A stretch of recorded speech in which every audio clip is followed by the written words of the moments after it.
And boom, just like, how did you get the #1 spot? I don't know. I'm sorry, you got bumped. Well, at least we know who #2 works for. I voted for you, so. Hey everybody, how you doing? We are back. We are live. It's another week in the trenches, and it's beautiful here in the Great White North. It is a high of 12 degrees, and we hope that you guys are getting some beautiful weather in your neck of the woods as well. My name's Stephen Ahola, and we are MBartist Alley Live, and some of my compatriots who you see around surrounding me, and more will be joining us, we hope, is my artist friends.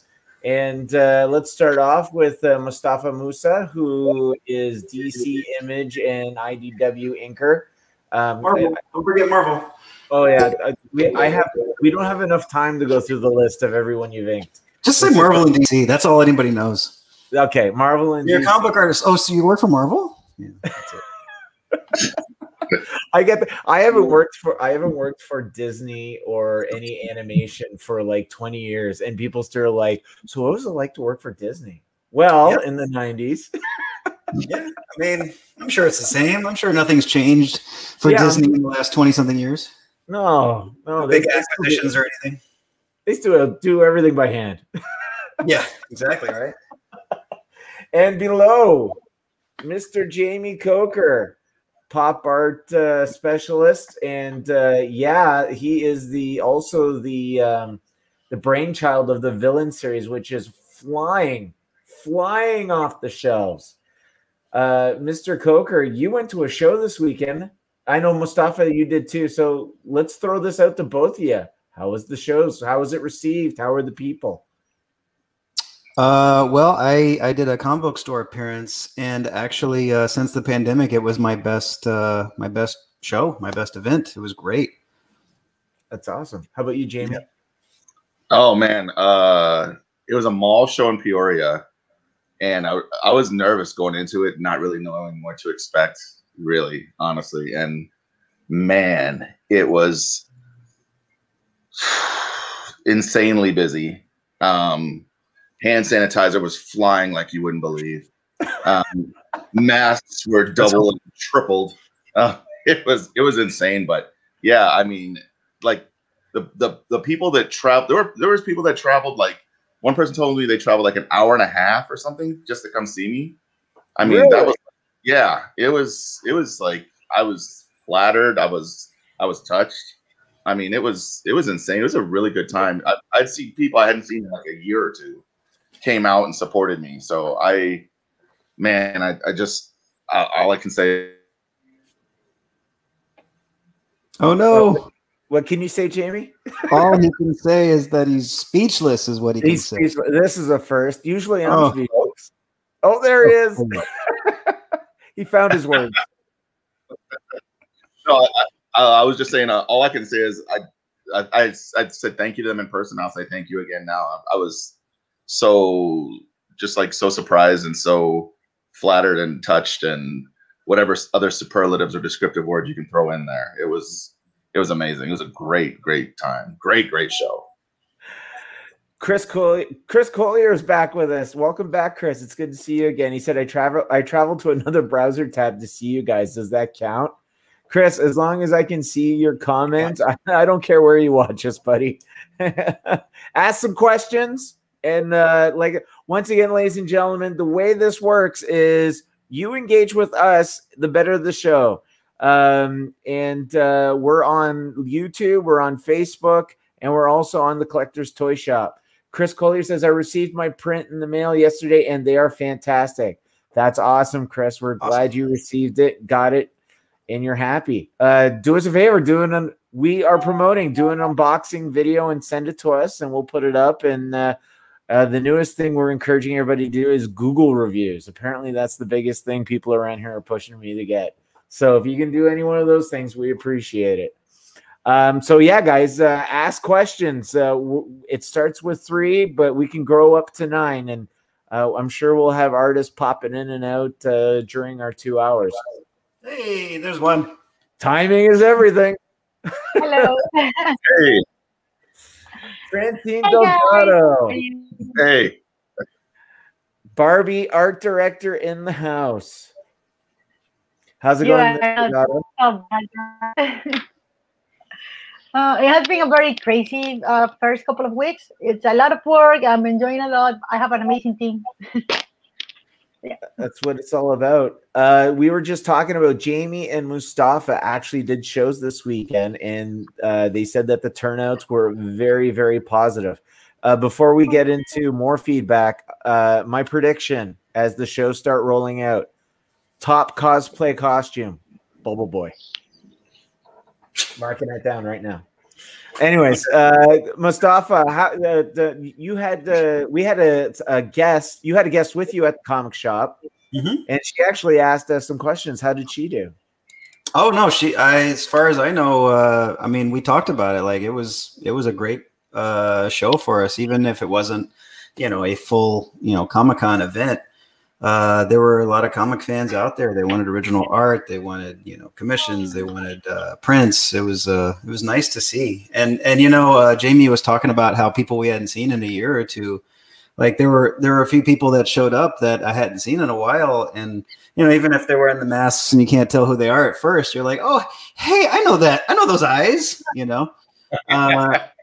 I was thinking about like how awesome it's going to be to see Jaime in person at a show, because we would see each other 10, 15 times a year at least, Oh wow. So like being able to see each other in person, oh man, just the biggest hug once we can do hugs again. Chris Collier has a quick question. Is that your own art behind you, Jaime and Mostafa? If you had to be surrounded by other artists' work, who would you pick? Mostafa. Oh, me? Oh shoot. Yeah. Okay. I pick my friends' art.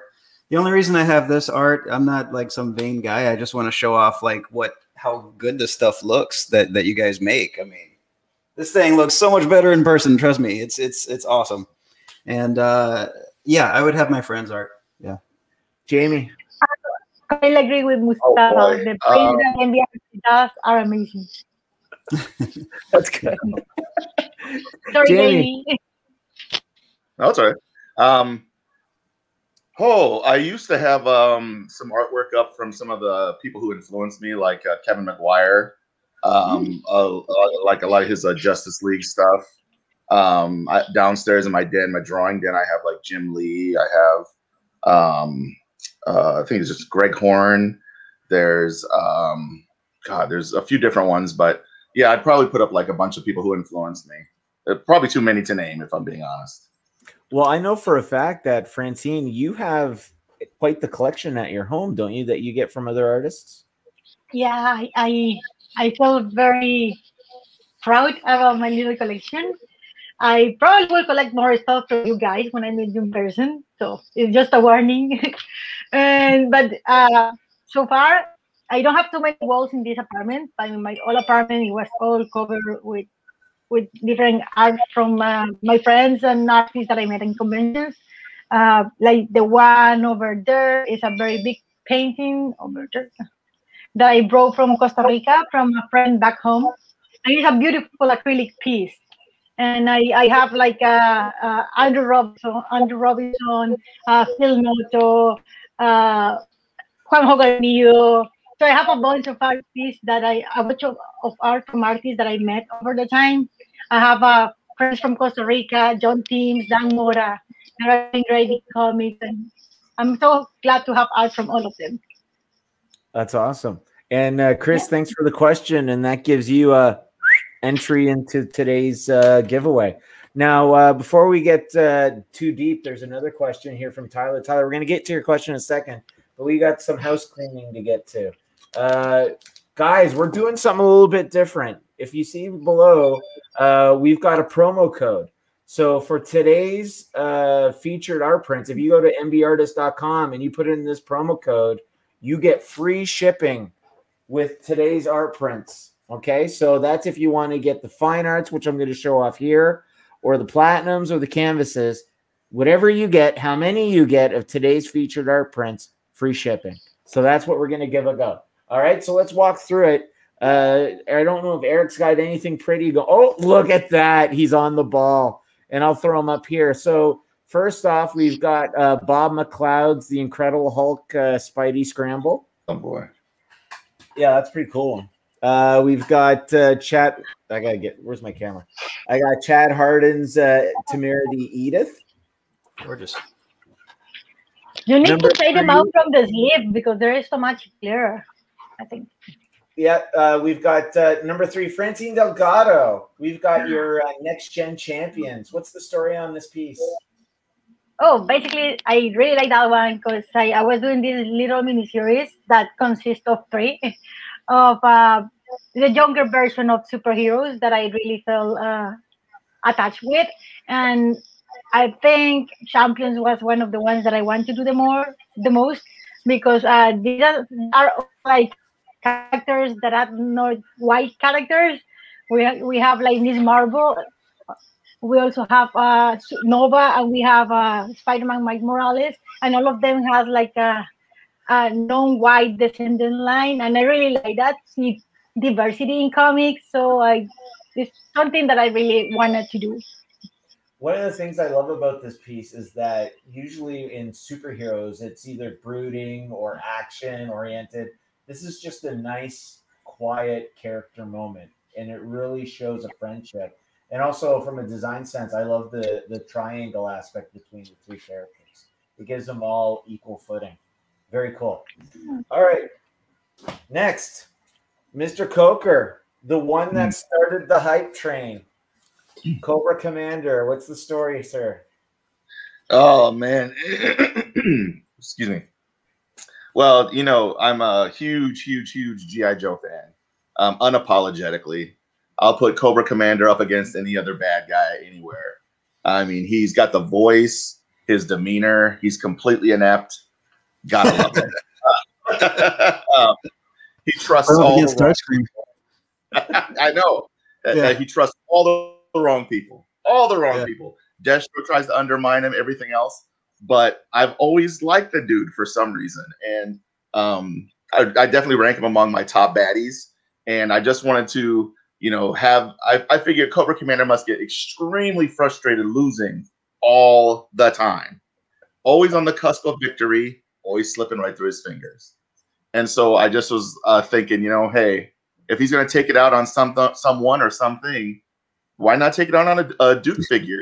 You know, like his opposition, just tear that thing apart. Now the O-ring is stretched way too far because there's no way that rubber band would stretch that far. I know. I tested it when I was yeah.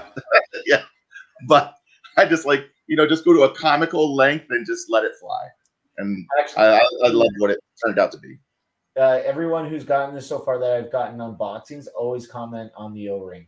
They always comment on the O-ring. I'm so glad Joe isn't online to talk about somebody's O-ring right now. That's a different conversation. Yeah, that's a different show. Okay, we've got from James C. Mulligan, we have his MCU Doctor Strange portrait. We've got, speaking of Joe Rubenstein, we have his painting of the Joker, Devilish Idea. We have John Hebert's Thor recreation. We have Bob. Oh, I know who this guy goes to. Just in Tell me time. the story on the Moon Knight here, Mostafa. Oh, okay. So let's see. It was Chris Campana and me at a show. I want to say maybe New York Comic Con. We just talked about how we love Moon Knight. We need to work on a Moon Knight together. And I had the time in 2020 to knock it out. So yeah, finished it. Just and then hopefully to get it on board before the TV show comes, and all of a sudden people will actually know who Moon Knight is. It's been interesting how everything Moon Knight's been shooting up. Yeah, good.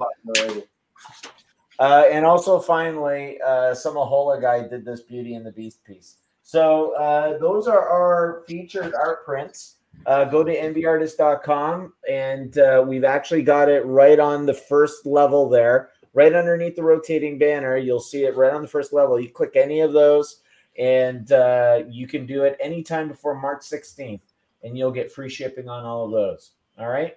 So yeah, there we go. There's the housekeeping. We have a question and a new player. I have a question just to clear to everybody that is looking. Like the free shipping is only for fine print art, or if they buy cameras or what? All of them. Oh, okay. Any one of those featured art prints, you get free shipping, whether it's fine art, platinum, and canvas. What? People buy, people buy. And wait, there's more. If you are international, we do have some limited international now working on the website. If you are outside of said international, please DM us and we will do it manually and take care of you. Mr. Bob McLeod, how are you, good sir? Pretty good. How you doing? You just missed all the housekeeping, and we've got a question. Are you watching it, Trish? Am I what? Are you seeing the black boxes like I'm seeing? No. Uh-oh. Uh-oh. Someone's Wi-Fi is going down. All right. We got a question from Tyler Brown on YouTube. I've recently started collecting action figures again for the first time since childhood, and I'm finding them so creatively inspiring. I'm curious. How many of you collect action figures or toys? What's up? You collect action figures? I used to love action figures. I still have a ton in my mom's garage somewhere. I don't collect them anymore. Doesn't mean I'm not going to support people who do.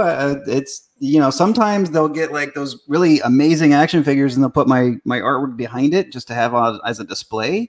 Mm-hmm. That's awesome. More power to them. I just don't like clutter, and I don't want to have a bunch of toys everywhere. But hey, I love seeing that stuff. I really do. I love going to people's houses and seeing it all displayed nicely and lights on it and everything. So yeah, yeah, but not for me. Mr. Bob McLeod, co-creator of the New Mutants. You don't collect action figures still, do you? Let me show you what I got here. Oh, that's a yes. Oh wow. There we go. You know who this is? Is that like a big Jim figure? This is what I was telling you about last week, Lieutenant Blueberry. Oh. That's right. A friend of mine gave me that as a gift years ago. Action figures, you know, my boys collected all kinds of action figures. They're up in the attic, but I don't collect them or keep them in my studio. That's cool. But hey, if you're going to have one, that's a good one to have, especially from the story. If you guys were here last week, you missed a great story about that action figure. Francine. I think kind of same as Mostafa. I used to have a lot of action figures, especially when I was like living with my mom like long time ago, and she still has some of them at her home. So when I call her, she showed them, and sometimes like, look, I still have in this, and like, no, mom, you can throw that away. And she said like, no, because it reminds her to me, so like kind of cute. But now here, I don't collect them, though my boyfriend has a bunch of it. And this one over here, a friend that leave us with us, and I loved it. It's so nice. Oh, that's awesome. Is that Jay Lee? No, I think this is Mike Mignola's. Oh, Magnolia, yeah. And pretty cool thing, but I have to go to bring it up. I'm gonna go and pick up a couple of 3D prints that some friends did from my characters. So since we're talking about that, I'm gonna share it with you. 1 second. All right, well, she's going to get what she wants to share with us, Mr. Coker. I know for a fact you collect. Yeah, I do. Come on. Yeah, it's funny because I used to just go to the toy aisle and like just look at stuff for inspiration, you know, like little things, look at the details on some things, and then there was a couple times where I actually ended up buying some things to see details on them a little clearer versus pictures or whatever. And I don't know, man, it just Pandora's box. Man. Pandora's box. What's your favorite line, sir? Right now, probably I collect the G.I. Joe Classified. I like the McFarlane toys; those are pretty cool. Yeah, definitely. And Marvel Legends, select ones. I only buy what I like. I don't buy everything. And I can tell you right now, I almost sent him a G.I. Joe flag just to see if he'd get pinned over the head. Francine, you blacked out on us. Did you get what you needed? Yeah, give me 1 second because I have a mess here. Oh, it's a surprise. All right, very good then. Tyler, we want to thank you very much for the question. You get an entry into the contest. Thank you very much. And that's how it works, ladies and gentlemen. To ask the questions, and we will answer them. Engage with we the people, we the artists, because that's what we're here for. Steve, yeah. Steve, I should tell you, I do have the New Mutants action figures. Ooh, okay. Is it the movie action figures or older ones? They're the early ones. I collected them when they first came out, and they're down in the basement. Can you bring them for next show? Yeah. That'd be awesome. I want to see them. Are they like Toy Biz ones? I don't know. They're still in the packages. Oh, geez. Okay. Well, I'll take them if you don't want them. I won't. And the packages, collectibles. Yeah. Oh, you'd be surprised when we do the Friday auctions and we mix the toys in with the art. Like some of these toys are pretty pricey. They're going up. It's like the next thing. Now that comic books are taken off in terms of value, toys are now coming in behind it. Everything's nostalgia. Maybe I'll run down to the basement and get them up, show them to you later in the show today. That would be awesome. And I'm sure Tyler would love to see them. All right. We've been waiting with bated breath. We're ready. Francine. And, I have these two. Like this one is the main character for the comic. Oh, that's cool. So I really like this one. Are you going to get it colored? Probably not, because I would mess it up. And this other one actually is based in one of the prints that are on my store, the store. So also a friend from Adam's family, modeler from Adam's family, did the 3D model and printed. Oh, those are really nice. Yeah, I love because he even give like the base, and so yeah. So it's not like you can buy them on the store, but I have them there because they're my characters and it's so cute. That's cool. That's awesome, Tyler. Thanks a lot. So we were talking about shows, Bob. Mostafa and Jaime got to do shows this weekend. They're now flanking me. Well, look at this. We got a hockey lineup. I'm center. Here's my wingers, and we get defense. We're just missing a goalie. Where's Rubinstein when you need him? We don't need him. He's a great blocker. Okay. Here's a question. Mostafa, to you first. What was the most popular print that you sold this weekend? Oh, man. Probably the Spidey. Oh, the Spidey, or maybe actually Batman. I don't know if you saw the Batman. Yeah. Star Wars is always popular too. Yeah. Oh, yeah. Jaime, I know this. I set it up for you. What was your most popular print sold this weekend? One word: Shredder. So, guys, the reason why I teed that up is Jaime took a bunch of his villains, all 4 of them, and they were received so well.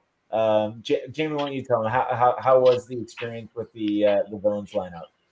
Oh man, so I at the show I was at, I was fortunate enough to have 3 tables to just like set all my stuff out. So I had like frames, prints, and then I had one, like 3/4 of one table or about half a table or something just of the villains. And it was awesome because I was able to set the canvases up, the art prints up, the platinums up, and man, people just would stop by. They would just look and they'd be like, "Oh, what are those?" And gave me a chance to talk about them and everything like that. How they're the exclusives and everything, and it was the thing that got people to stop really, because people would they'd start to walk by and then they'd just look. And then they would just stop in their tracks and just like remark about the colors and the characters and things like that. It was. I love the reception because seeing it online is one thing, but seeing it in person is completely another. And I loved what I saw. Yeah, I can't wait till the shows come out because re-engaging with the people That's what it's all about. Norm Jur says, "What's up, guys?" Norm, thanks for joining us. If you've got a question you want to ask any of the artists, feel free to shoot. Now, guys, in the news today, here's a question: how many of you guys have been to the Denver Culture show? Awesome show. Awesome people. Bob? I was at a Denver show a couple years ago. I don't think it was called the Culture Show. I think it's called the Denver Pop Culture. Was it the summer one? Yeah. Yeah, it was in June, I Blue think. Bear. Yeah, that was it. Great show. Great Yeah. show. Jamie, have you Great done the Denver show? No, I haven't. No. Fran? Yeah, no, neither do I. So I'm just curious, what did you like about the show in Denver? I'm leading up to something. I'm just asking about your experience with the show. Yeah, what you're leading up to is actually pretty awesome. Yeah, the people there, they're fanatic about artwork, about meeting the artists behind like their favorite, books and stuff. And they spend money, which was nice. I came back with a lot lighter suitcase, which was nice. And also just Denver is just beautiful. It is a beautiful, beautiful part of the country. Yeah, Denver's great, and the location was nice. The restaurants around there are nice. Fans are great there. And it was just one of the best shows that I went to that year. Yeah. And there's a big blue bear you can take a picture like right in front of. It's you gotta look it up. It's great.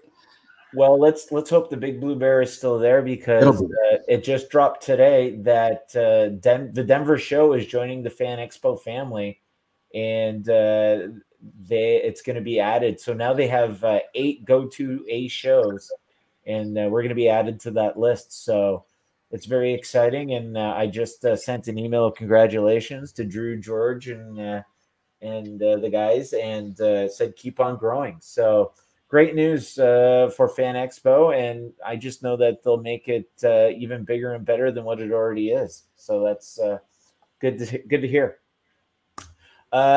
Speaking of shows, Bob, I know that you're kind of sitting tight right now. I know you're going to West Palm Beach for UltraCon in the last weekend of August. Do you have any other shows planned before then? Guess what? I just got my first vaccination shot today. Awesome. Oh, nice. Congratulations. Yeah. Any So side I'll be effects? vaccinated and feeling relatively safe in about a month. And Okay, yay. thanks.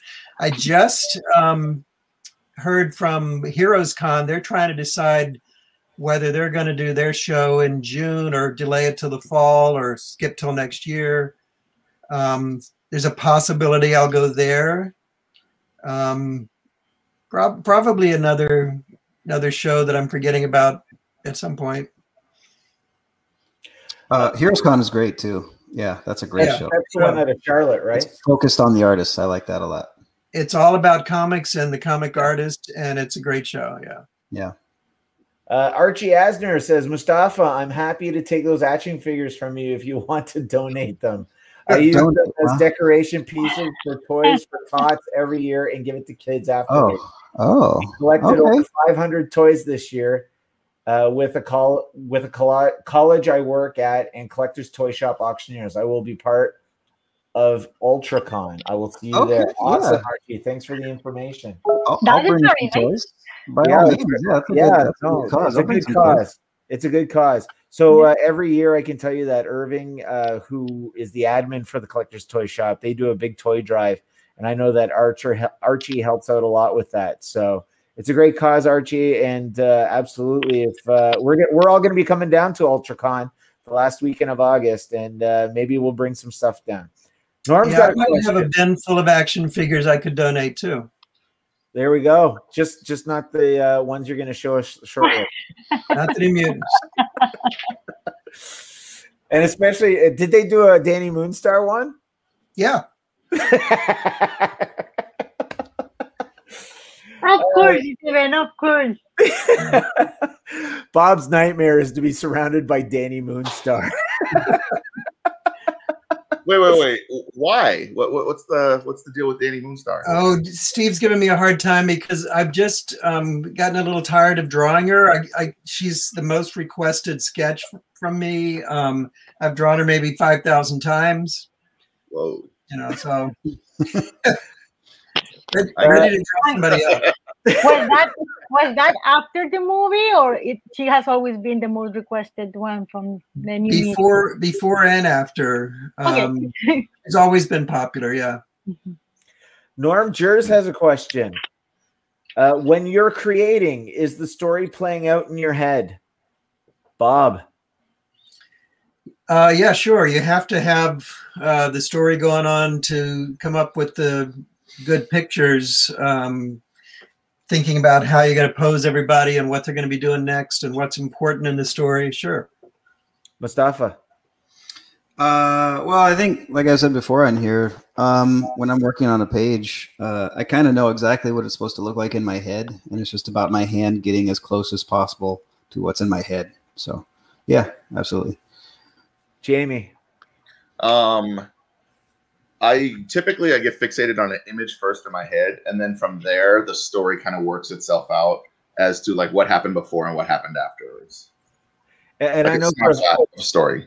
And I know for a fact yesterday you and I were talking about story. Like whenever we talk about and brainstorm about your next villains piece, we're always trying to figure out in this image why is the villain doing this?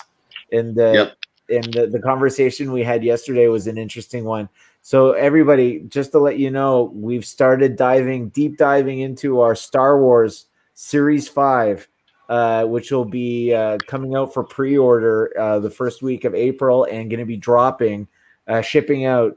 May the 4th be with you. And I can tell you, wrong way. Jamie, you want to announce who you're doing? The first is going to be Lord Vader. And who is he having a hissy fit on? Obi-Wan. So that's something for you guys to look forward to. Francine, the question: does the story play out in your mind while you're creating? Oh, well, when I'm doing layouts, yeah, basically, is everything I have in my head when I'm drawing the layouts is like try to tell the story well.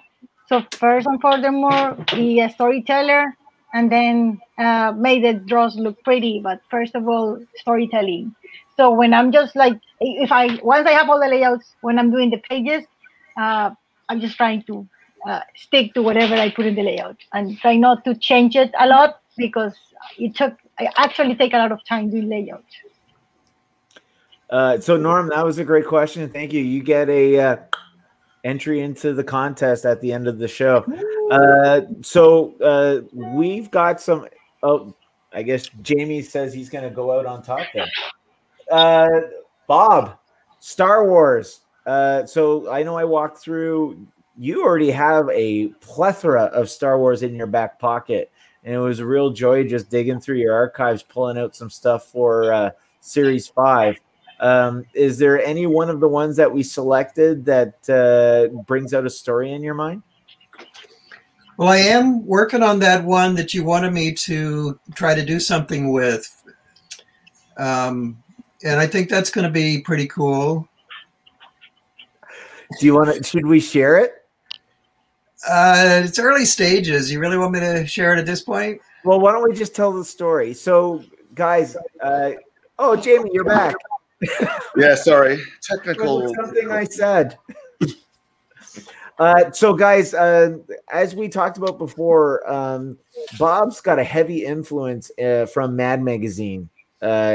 And I thought in my mind as we were cooking up all these Star Wars, just so we can get a nice, healthy diversity, wouldn't it be cool if Bob could tap into some of those early Mad Magazine Star Wars covers? And I said, Bob, did you do anything? And of course, Bob did.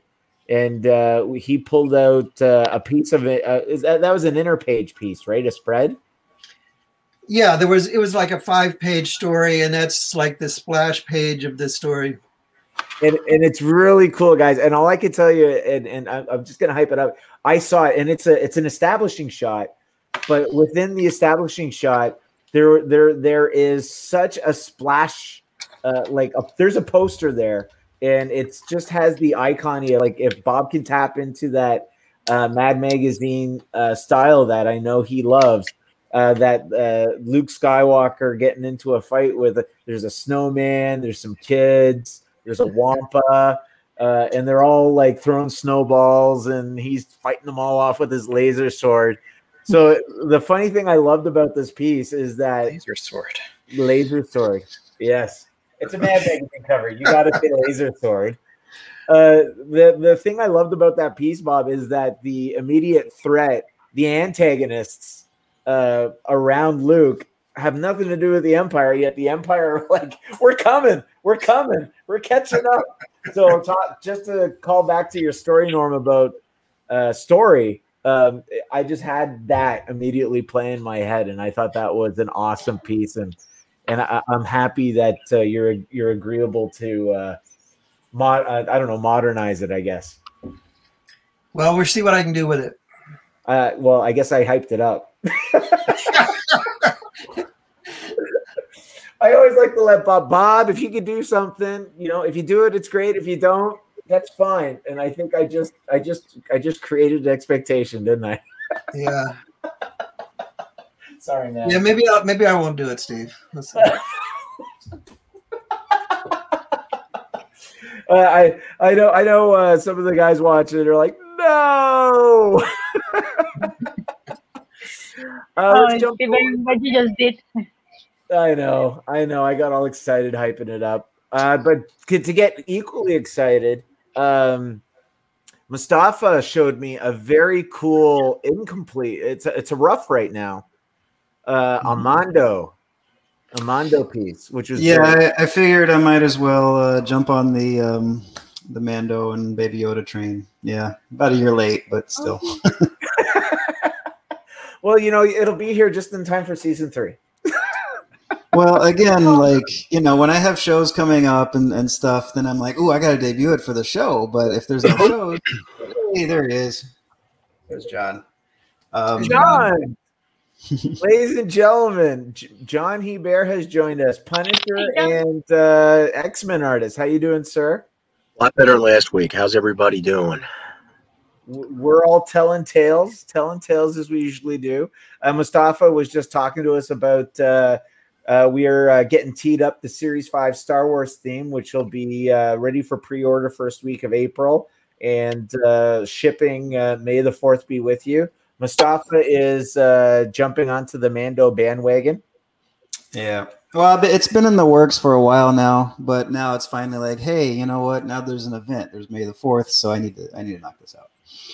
and when you showed me the rough, and I hope that you're able to convey that and I know you do, that it just had that nice texture of it, that it just immediately called to the spaghetti western that it's based on. That's what was in my head after watching season 1. I said, I want to do a Clint Eastwood, like Sergio Leone spaghetti western classic movie poster, but then it's got Baby Yoda in it, so it's still going to be a little goofy, and off to the side he's like chasing after a frog and stuff, but it's still like Mando being kind of this awesome like lone guy on the range, coming in from the sunset instead of walking into the sunset. I tentatively have the Mandalorian Space Western as the title floating in my head, so very excited to see that. Okay. Steve, I'm going to run down to the basement. All right, you do that. Bob's got toys for us. Oh, jeez. You didn't have to sign off, Bob. You could have just... We could have just got the Oscar seat filler. Norm says, eventually I'll have all your work, Jamie, but my piece I have speaks to me. I hear Cobra Commander scream, I'll give you yo Joes. So I can tell you that Norm does have your 14 by 28 canvas of Cobra Commander, and we did one show with just all your villains, and he was like, I'm getting them all. And then he proceeded to show me why, because apparently he has all the tattoos on him. He's got a Shredder, a Cobra Commander, a Megatron. Very cool stuff. Wow. Yeah. Wow. Thank you, Norm. So let's jump over to you, Mr. Hebert. Let's hype up your Star Wars train, because you showed me something very cool, and I had to share it with some other people because they're getting equally excited. Okay. Now, as everybody knows, you've been doing recreations as your motif for the exclusives. For now. Started off with Fantastic Four, you jumped over to a Thor, you did an X-Men, and then Series 4 was Daredevil. Series 5, are we keeping this theme?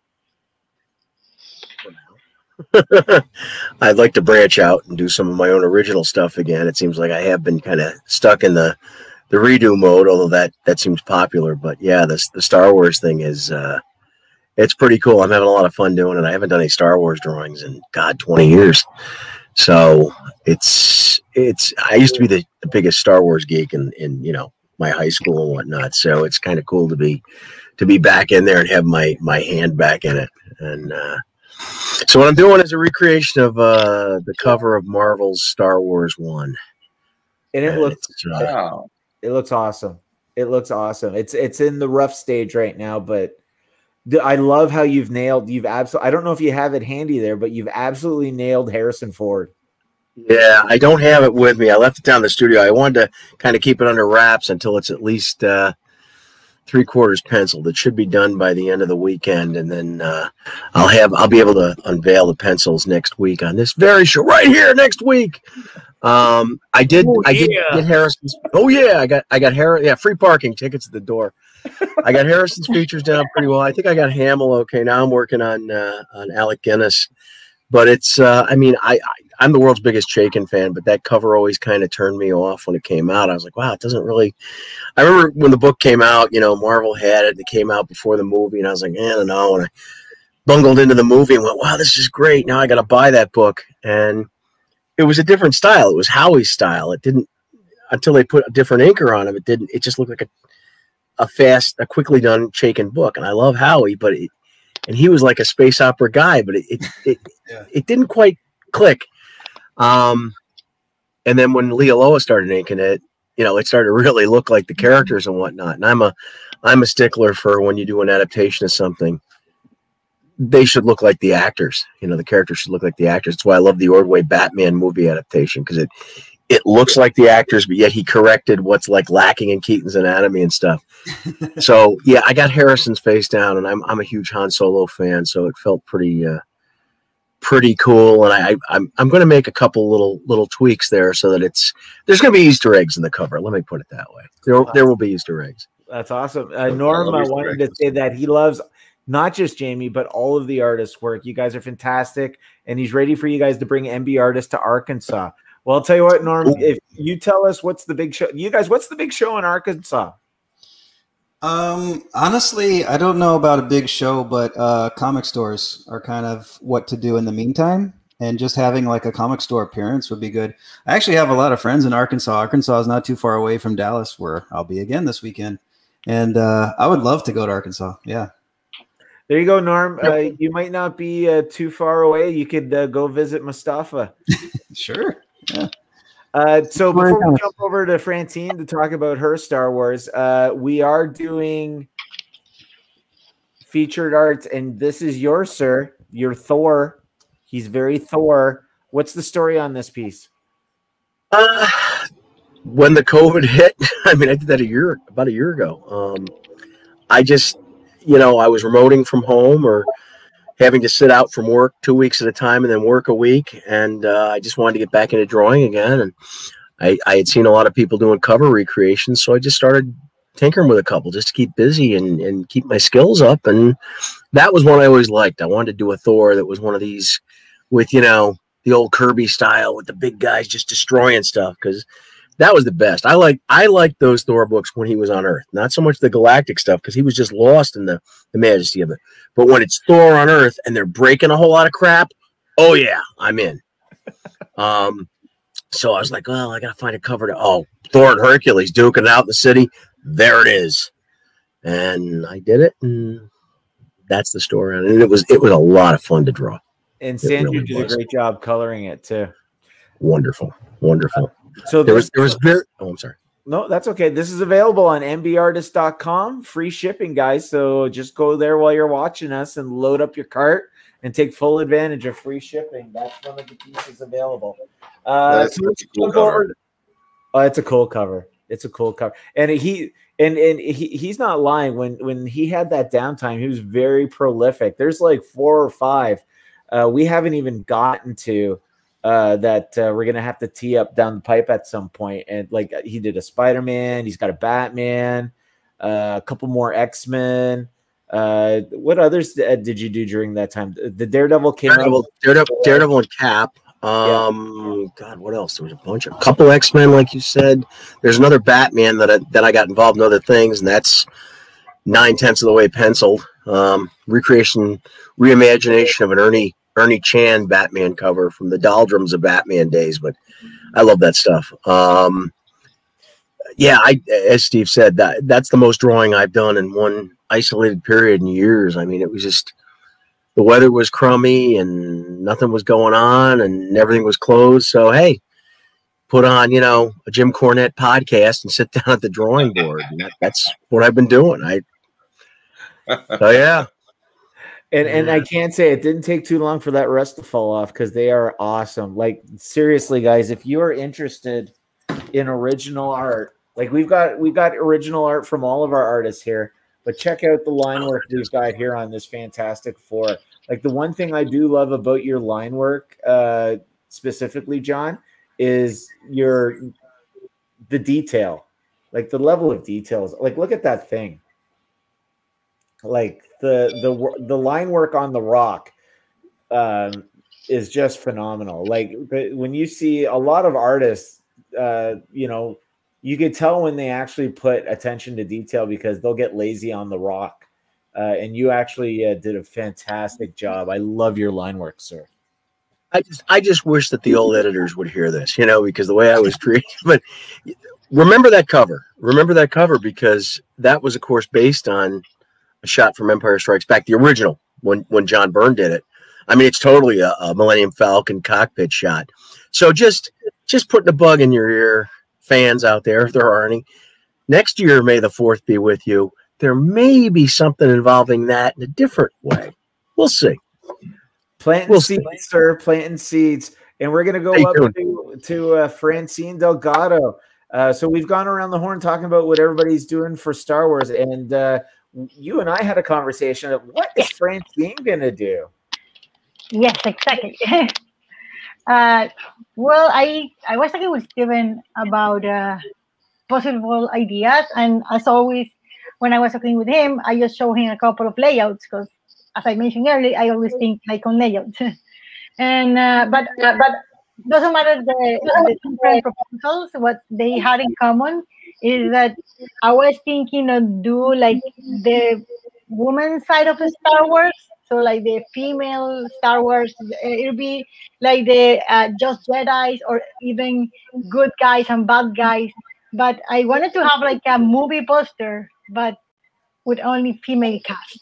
So that was my pitch to Steven. Because I never seen that. I always see like pretty cool Star Wars images. Well, I have even seen like poster with only women from Star Wars, but it's not like a movie poster with all of female cast. So I was trying to imagine that.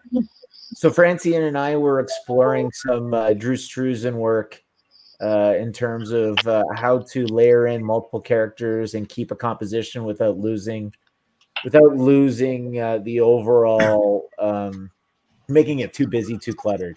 And also he was really great at doing that. Like, he did this crazy, insane collage for all the movie posters he did, and most of them are very successful in terms of the composition and everything. So when Steven and I were talking about this, I was like, yeah, definitely I want to reference that guy. Very cool. So we've got a couple questions here that we're going to carve into, but before we do, it's show and tell time with Mr. McLeod. All right, let's start with this guy, Cannonball. Even though he's from X-Force. And then this guy, Sunspot, also from X-Force. And this kind of freaky looking one, Wolfsbane, with all of her weapons I've never seen her use. But at least that's an official New Mutants one. And I can't find my Danny Moonstar. That's I think it's probably being burned somewhere in effigy. But I have these that I did for DC because I did the artwork on the back. Nice. Oh, very cool. Awesome. So they sent me these combination Masters of the Universe and DC characters. I did a bunch of those. Actually, here's a good question. I was in the Toys R Us. Well, this is before the pandemic, and they released a Craven's Hunt 2-pack with your artwork on it. Did you? Okay. Do they ever contact you before they use your artwork on packaging? That's so funny that you would ask that, Steve. No.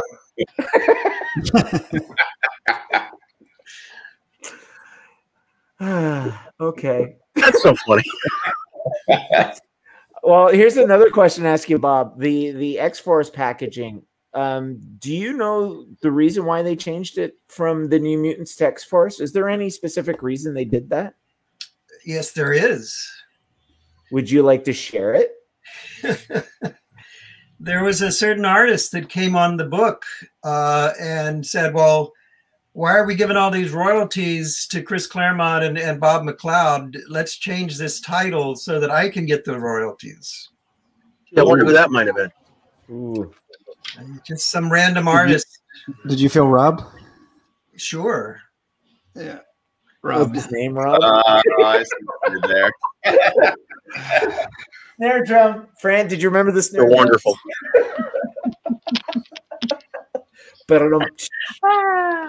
All right, we got to carve into some questions. I'm falling behind. Sorry, guys. Tyler Prawl from YouTube asks, I got this.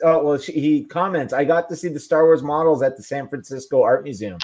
Very Nice. cool. Chris Collier asked a question. How long does a piece normally take you? Do you step away from a piece after drawing for a while? Mostafa. Yeah, sometimes if it's just bare of a piece, I'll take a break and come back to it refreshed. Yeah, absolutely. Fran. Ideally, if I have enough time to work on it, I use one day to do layout, and I would prefer to start on the piece the next day because I just put it to sleep and then look it out with fresh eyes.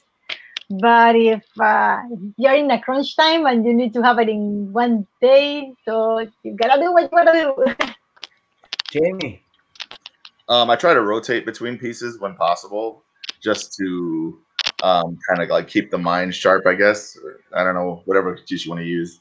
But a lot of the times too, it's like it also kind of helps me figure out things, like like the passive mind working while you're working on something else, and that's my methodology. John. Yeah, since it's not my full-time career anymore, I work on it a little bit here and there, and it keeps you fresh. And as Jamie said, it kind of, your passive mind will create solutions sometimes to stuff you get jammed up on and whatnot. And especially since I put an awful lot of hours, I'm not the fastest out there, obviously, and I have to split it up. I'll work. I mean, when I'm working on something, I'll more so the past year or so, I get really diligent with it again, and I'm like, oh, I'm obsessive. And next thing you know, God, where did those 6 or 8 hours go? But yeah, it's definitely a breaking up thing. Work for a few hours, step out, sometimes a couple days, because there's other stuff going in the world. Bob. I mean, it totally depends what you're working on. Is it a painting or a little sketch or a page of comics or what? He probably is thinking more along the lines of a comic page, which would, most of my career, I could do 1 or 2 pages a day of pencils or inks. Now, probably a page a week because I just get up and do other things instead of sitting at the drawing board the way I used to. I used to just sit there every waking hour, my 20s and 30s. And now I often just work a couple hours a day, so it really varies. Thanks, Chris, for the question. That gives you another entry into the draw. Guys, this is how it works. Ask your questions. You ask a question, we put an entry into a draw for you, and we're going to be giving away one of the featured art prints today. Let's see what else I got here. Frank, hi from Germany. Will Jamie do a hero series after the villain series? When is Hordak available? I'm searching for a Rancor picture. Am lucky that there is a picture available. Okay. That's a lot of questions, and Jamie, and I think that's all. Oh, wait, is that an entry per question then? I guess so. Frank gets 3 entries. But only if you answer them. Let's go through. Work smart, not hard, Frank. Good. Yeah. I was starting to feel like the kid from Uncle Buck. All right, let's knock these out real quick. Jamie, did you think about doing a series? I'm still considering what I'm going to do after the villain series. A hero series might be interesting, but we'll see what comes. Let's see. What's the second question? When is Hordak available? Hordak. Hordak's coming. It's just going to be a little bit because I got some other guys lined up first, and I hope that you'll like those. So, let's open this. So, has anybody done a Rancor picture? Sorry, guys. Today I need to leave earlier. I have some other stuff to do. So I just want to say it's a pleasure to see you and have a great rest of the show. Thanks for stopping by, Francine. Hi, Francine. We'll talk to you soon. Have a good day. Yeah. Apparently, being a big art director comes with responsibilities. Who knew? Oh, yes. So many meetings. Ciao. Oh, no. Barbie's calling. Has anybody here ever done a Rancor drawing? No, I don't think so. But thanks for the questions, Frank. We're going to let you. When we start saying we take commissions. I'm sorry? This is when we start saying we take commissions. Oh, yes. Frank, every one of these gentlemen is willing to do a commission, so feel free to DM them, except for Bob, because I know you'll probably ask him to do Danny Moonstar. Yeah. Oh, I can see it now. Can you do a Rancor and Danny Moonstar? Oh, I know. I would not be surprised. I know one Bob will do a Rancor eating Danny Moonstar. There you go. That's where you're wrong, Steve. I don't think so. Thanks, Frank. Tobias says, good evening. Tobias is our reseller from Germany. Thank you for joining us, sir. Do you have a question for any of these artists? This is how this works, ladies and gentlemen. We're looking for questions and feedback from you guys to make the wheel go around. And let's do a reset because it's 4 o'clock. Frank says a Rancor as villain.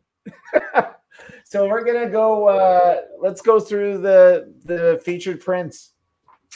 Starting at the top, we got Bob McLeod's Incredible Hulk Spidey Scramble. And Bob, I know we didn't get a chance to ask you, what was the story on this piece? That was, I believe, the second version of that scene. I did Daredevil in one with Hulk chasing Daredevil, and I liked it a lot. I liked the idea of it, so I kind of did another version, similar but very different, with Spider-Man this time.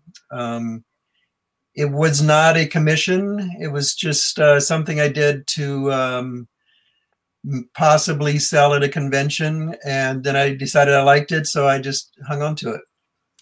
And the cool thing about this is you didn't do inks. We went straight from the original sketch.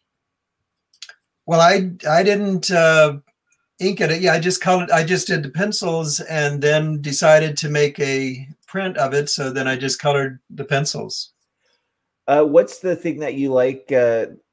So when you decide to say, "Hey, we're going to skip the inking process," what is it in an image that makes you want to make that decision to skip inking? all the effort I put into the pencils, I didn't want to have to put that same effort all over again, just inking it, because I pretty much penciled it to be a pencil piece. No, and it's great. It's like you should see the 27 by 40. It's really cool in terms of being able to see the pencil work in it. Well, pretty much remembers anything would have to be impressive at 40 by 50 or whatever those prints are. Who did the colors on it? Who here remembers the big trend in 82, 83? Most of you probably weren't born. When they were doing a lot of books shot right from the pencils. I'm sure you probably remember, right, Bob? Oh, sure. Nathaniel Dusk. I didn't think it worked well at first, but they kind of got better at it. Yeah, they learned from their mistakes. I mean, I was excited about it when it happened, because originally there was a Trevor Von Eden Batman annual when they first started doing annuals again for DC. And they promoted it as being from the pencils. And I even had a letter printed about it in the Batman book saying, you know, it looks pretty good. And they said, well, you know, the advertising went out, but we changed our minds and he did ink it. But it was a different look anyway, because I think he probably had to go in kind of quickly and do it. But, you know, Nathaniel Dusk, I was really excited about at the time. And I you know, there were hills and valleys with it, but they've certainly learned from it. And now they can do it a lot better with the difference in printing process now and production and whatnot. But anyway, I love it when I love to see a book from the pencils. I really do. I think the original idea was to try to publish Gene Colan's pencils because they're so beautiful, you know, before they were inked. And oh, go ahead. Mostafa had a question. Mostafa, what was your question?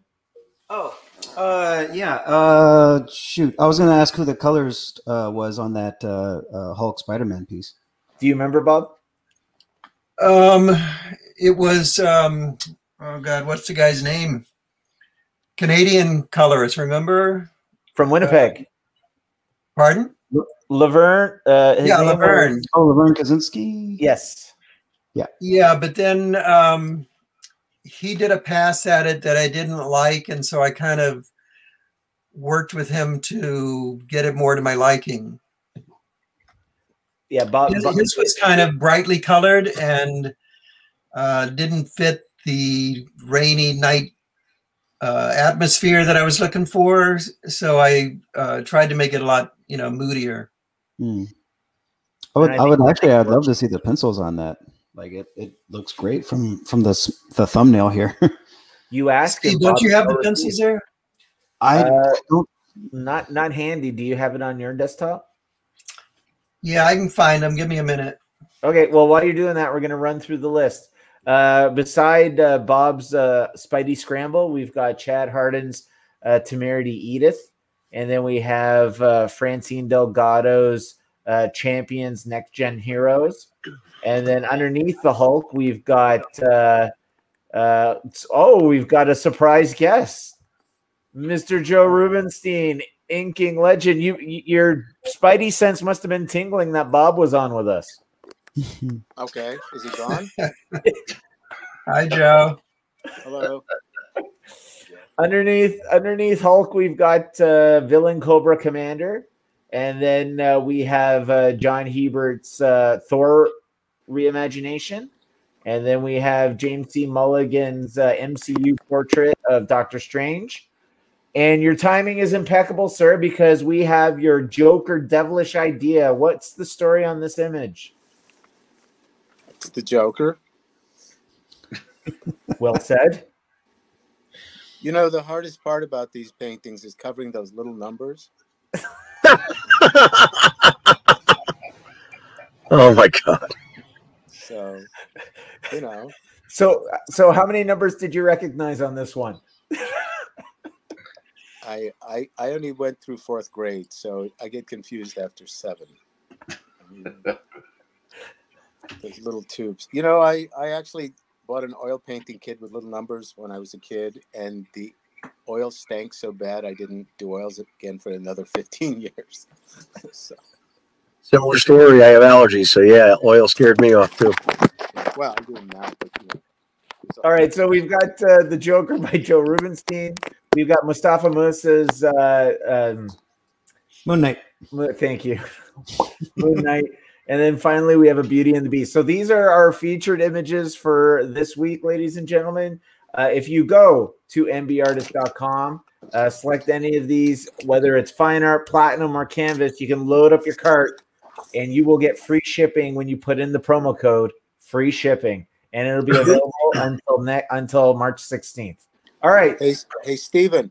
Yes. Am I allowed to show the secret MB projects that I'm working on right now, or sure? Let's do show and tell. What you got?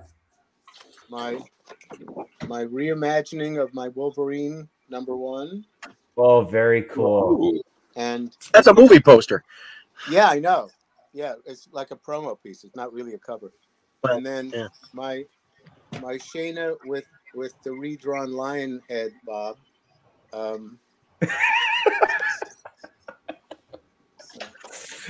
That was the one I wanted to do. Yeah. You scooped that off of John. Pass me a few bucks, you still can. Ooh. Did you please tell me you did take a high-res scan of the rough there and before you inked it? I think Lisa did. I think. Okay, she's annoying like that. All right, good. I'm glad she's annoying. No, can you show the Wolverine again? That's pretty cool. It's there's a figure there that's missing. I decided to make him more dynamic, but that is very cool. Look at that! Wow, very cool. Are you going to paint that one? No, that's a comic book. I'm not going to paint that. All right. Did you want me to show my Wolverine commission I just did? That's sort of a. Well, I think it's show and tell time. You show whatever you want, sir. Well, no, I mean all the other boys are there. Where's the girl, by the way? She heard your footsteps and ran. Okay. Just for that, I'll be right back. The restraining order. I'm sorry. Can you see this Hulk? Oh, Eric, can you pull up the Hulk?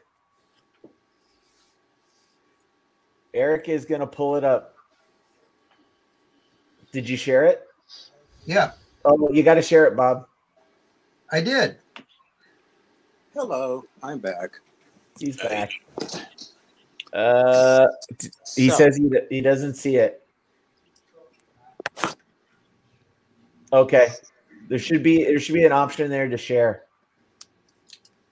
in the software. Sharing. Yeah. Okay, so let's do show and tell. Who's got something to show us?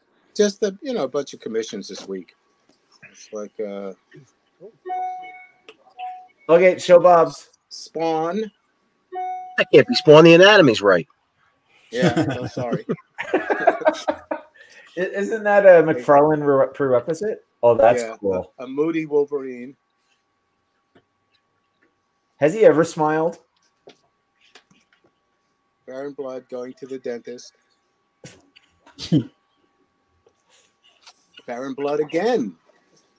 Fighting Captain America. That's kind of a reimagining of a Captain America cover I did with Byrne 40 years ago. Cool. And John Romita Jr. and me on the Red Skull. Very cool. So, cool. All right, let's show Bob. Nobody's watching. There it is. There's the. Oh, that's good. Yeah. Wow. Yeah, it's very cool. I'm having trouble hearing you guys. Is the volume up as much as it can be? I believe so. You may want to check your device, sir. I've turned it up as much as I can do it. So, Bob, that's pencils before you ink them? Well, I'm never going to ink this. Yeah, we went straight from this to color. Oh, the color. All right. Yeah, I think it's a good call. Yeah, here's the color version right here.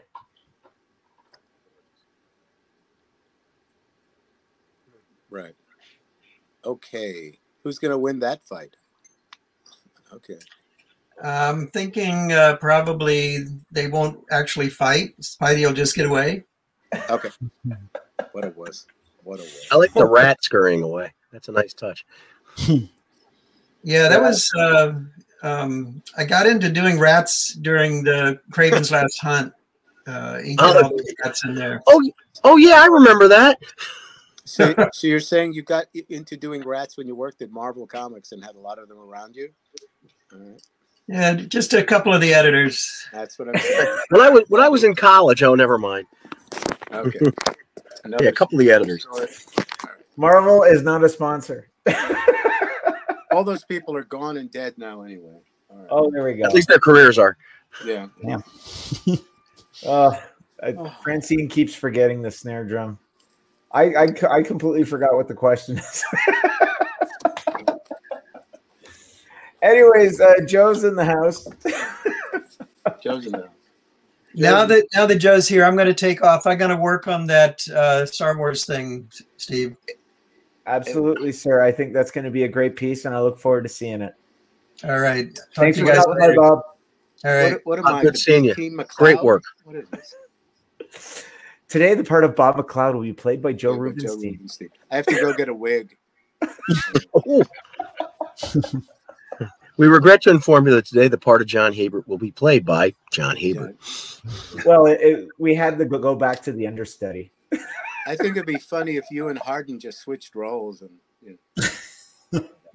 Oh, we got to get him on here. He came on once and he won't come back. He's actually on vacation right now. I said, it's a pandemic. You're allowed to have vacations? It was last week's crotch shot that scared him away. Oh, man. Well, it seems to be a weekly occurrence. Funny you should mention that. Sir, Sharon Stone, you are not. Grateful for that. The thing is, I was just trying to not blow my nose on camera, and it all went sideways from that point.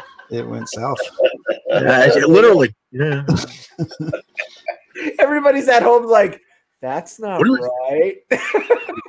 I am truly the Reverend Jim of this broadcast. You know, I'm the comic relief. What does it mean when it says a yellow light? Slow down. What does it mean? What does it mean? Admiral Kirk, you're not going to give us the Genesis device. Okay, doke. One of the funniest bits ever on TV. Slow down. What does it God. Right. Okay. Well, this conversation has degraded. All right, ladies and gentlemen, we are coming to you live. We want to thank you for joining us. We are on 3 channels. You can find us on YouTube on the MBartist Alley channel. We are also on the Facebook MBartist channel, and we're also on Collector's Toy Box. And if you have any questions you want to ask artists, feel free to put them into the comments section. It will pop up. We will ask it, and then we will give you a draw into our giveaway at the end of the show. And you got to be here at the end of the show to claim it. That's the deal. All right. Joe Rubenstein just joined us. How's the weather down there in California, sir? It's raining today. That doesn't happen too often. That's got to be... No. The whole town freezes. Well, we were talking about how we were going to tee up the Star Wars for Series 5. We've got a lot of people asking for Star Wars art. And we had a conversation in terms of some ideas and everything. And you said, and if I remember correctly, you said anything as long as they don't have a helmet. I don't like metal guys. Yeah. Bar. Right, Joe? Though I did have breakfast once with Anthony Daniels when we were at a convention together. and as he tells stories, he gets very animated.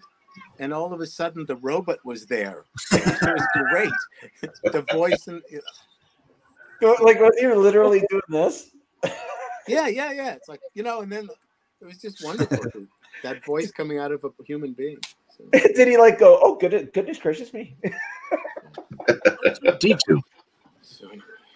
Yeah, it's not the suit; it's just him. That's why they put this. That's why they put him in the outfit, because he had those affections anyway. Yeah. Well, speaking of which, dovetailing into celebrities, I know we've touched base on it a little bit in terms of interesting celebrity encounters. But with everybody clamoring to get back to the shows again, is there any celebrities you guys would be looking forward to seeing if you ever get the chance? I was in a room with William Shatner once and didn't slap his toupee off. I regretted that. He yelled at me for rattling ice cubes in a meeting we had in a hotel room with Mariano Nicienza. Yeah, I was rattling ice cubes in a glass, and he had a little meltdown over that. Did you say anything back to the pompous asshole? No? I just kind of snorted at him and went on my merry way. Okay. Because you are bigger. So, you could definitely take him in a fight. Yeah. I would hope so, yeah. Yeah, it was just, he had 2 meltdowns that evening. You know, we were having this meeting about this project that we had worked on with him, and somebody wanted to take a picture of him, and he had a meltdown over that, and then me just, and if I remember right, I was even pouring a soda for him as well as a couple other people, and it was just like, geez, really? Oh, that's not good. That's not good. Okay. What was the meeting for, if you don't mind me asking? It was for, oh gosh, what the heck was the name of it? It was an online project that we did. It was partially animated and whatnot, and it was a comic book, but it was partial animation, online thing.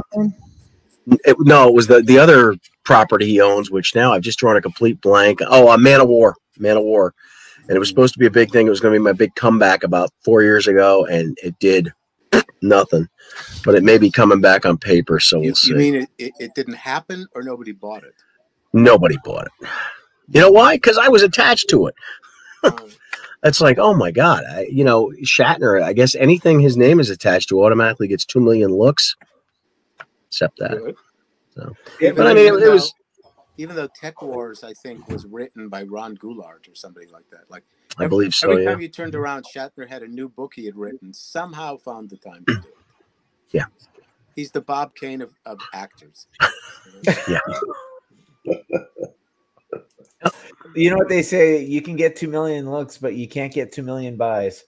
That's it. Yeah. I mean, it was fun to work on. It was a new process and whatnot, and it may be getting trundled back out again on paper in the next year or two, but it was what it was. It was just another one of these things. Okay, this will be my comeback, and then it didn't happen. But it was a cool meeting. And then the odd thing was when we left the meeting in the hotel room, we went downstairs, and in walked Brent Spiner in the lobby, walked past him, and they just kind of both looked at each other and sneered at each other.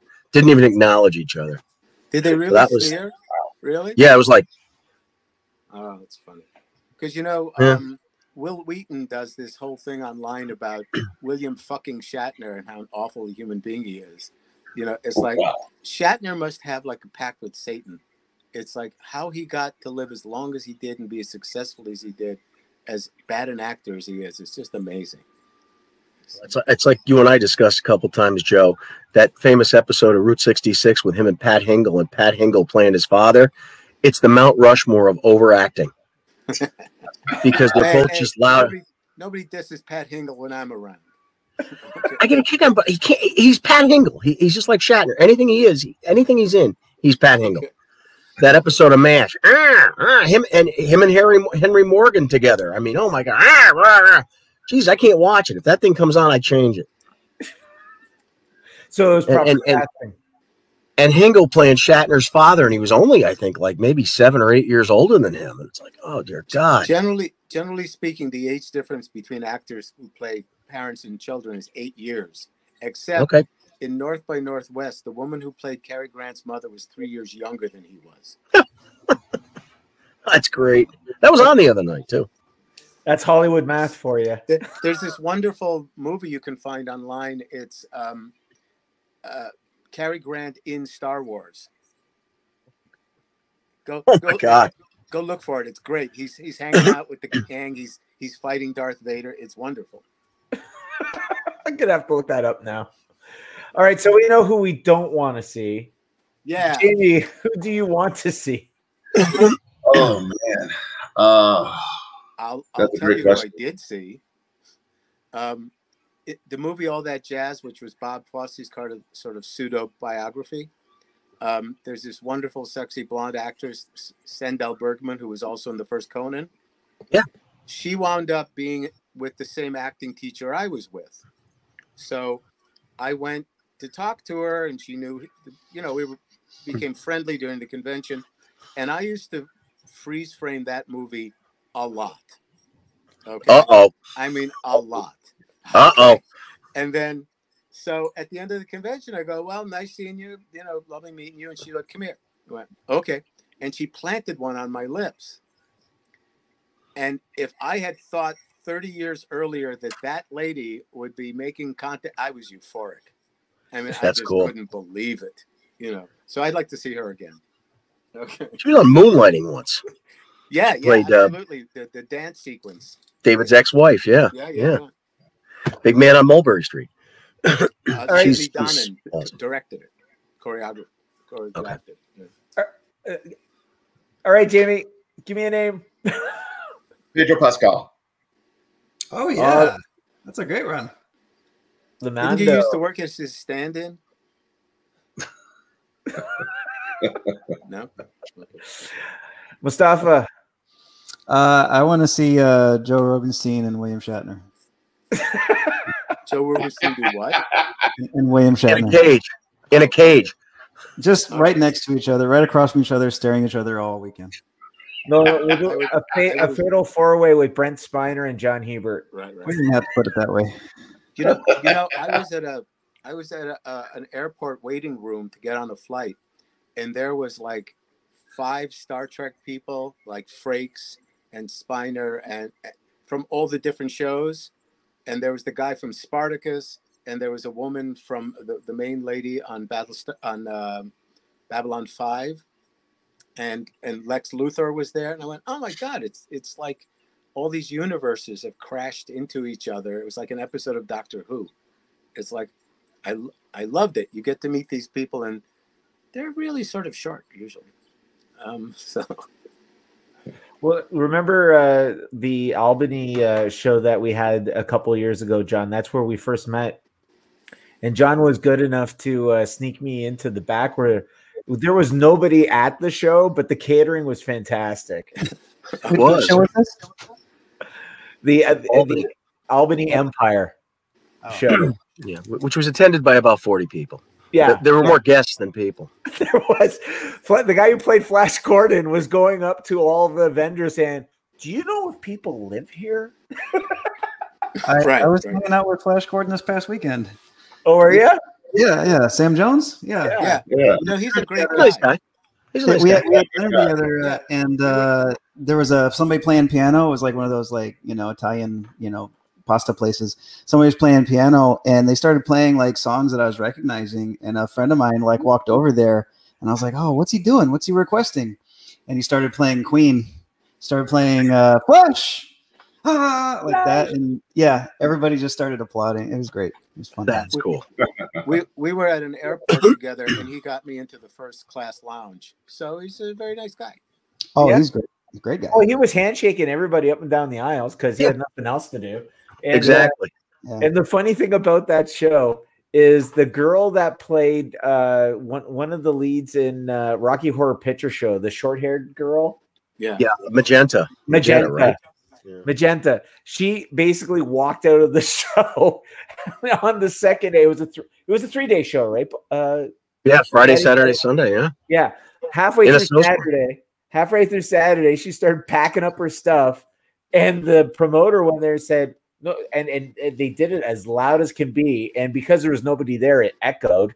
And they had to fight that it was in her contract if she wanted to be paid. And she goes, "But there's nobody here."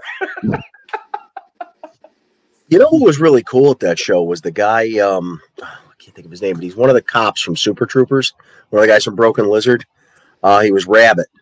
And this was right before the second one came out. And he was just awesome. 'Cause remember, in the green room, as you said, Steve, with the awesome catered food. I mean, we had steak. We had, God, what else? It was awesome. Beef, potatoes. Eric Stalhansky, I think is his name. He was just so cool.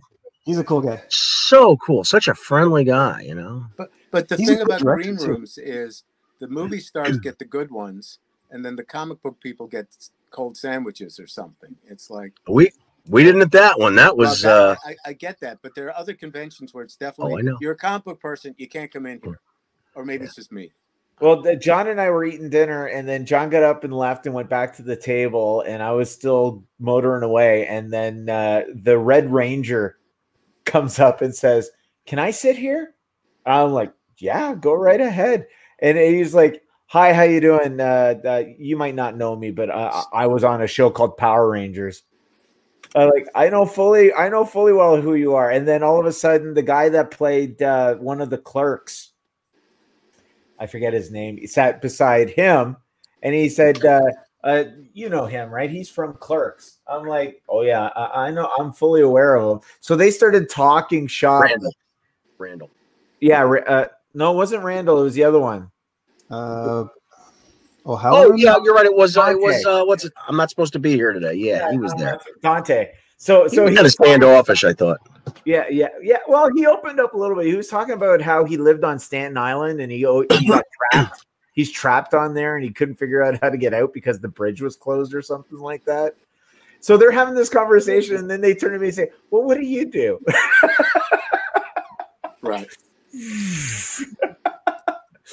You know, the funny thing is, I had not been asked to do that. I wasn't looking at the time. I wasn't doing any shows or anything, so I never would have met you. But the promoter called me and says, "John, you know, we know you're in Albany, and I saw you posted on Facebook that your office is right up the street from there. Would you be interested in coming?